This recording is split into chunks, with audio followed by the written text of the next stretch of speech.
తిరుమల తొక్కిసలాట ఘటనలో 6 ప్రాణాలు కోల్పోవడం ఎంతో బాధించిందని AP deputy CM Pawan Kalyan అన్నారు. ఈ విషాద ఘటనపై టీటీడీ చైర్మన్ సభ్యులు క్షమాపణ చెప్పాలని సూచించారు. తానే క్షమాపణ చెప్పినప్పుడు మీకు చెప్పడానికి నామోషి ఏమిటని ప్రశ్నించారు. తాను మాత్రమే దోషిగా నిలబడాలా అని ప్రశ్నించారు. వీఐపీ ట్రీట్మెంట్ తగ్గించాలని, కామన్ మ్యాన్ ట్రీట్మెంట్ పెంచాలని చెప్పారు. పిఠాపురం నియోజకవర్గం కుమారాపురంలో గోకులం షెడ్లను పవన్ ప్రారంభించారు.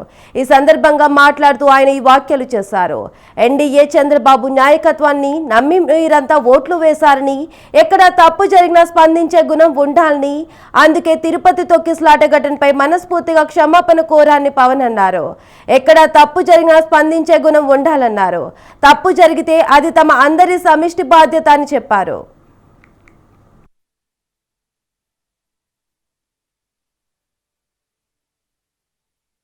సరదా నాకు క్షమాపణ చెప్పడం, నేను దోషిగా నిలబడాలా? వాళ్ళు ఎంత గొప్ప వాళ్ళంటే చనిపోయిన 6 మంది వారి కుటుంబ సభ్యులు దేవుడు పట్టుకెళ్ళిపోయాడు అంటున్నారు.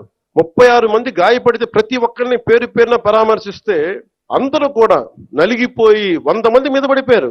ఎంత ఉంటది ఒక ఆడపడుచు మీద పడిపోతే, పెద్ద ఆవిడ మీద పడిపోతే, తమిళనాడు నుంచి వచ్చారు. ఎలా ఉందమ్మా మీకంటే కడవలు పాత్రికంగా అయ్యా, కడవలు వెళ్ళి దేవుడు బయటికి తీసుకొచ్చాడు మమ్మల్ని అంటా ఉన్నాం. ఎంత పెద్ద మనసుతోటి సరిగ్గా చూసుకోలేదయ్యా మమ్మల్ని. కానీ ఏం చేస్తాం, మా కర్మ ఇలా కాలింది. అది దేశం తాలూకు దౌర్భాగ్యం. ప్రజలు ఇంత బాధ్యత ఇప్పుడు కష్టం వచ్చినప్పుడు ఎంత అద్భుతంగా చెప్పారంటే నాకు కన్నీళ్ళు వచ్చినాయి. నాకు నిన్న కరిగిపోయాను నేను. వీళ్ళకి క్షమాపణలు చెప్పదు ఇంకెవరికి క్షమాపణలు చెప్తాం?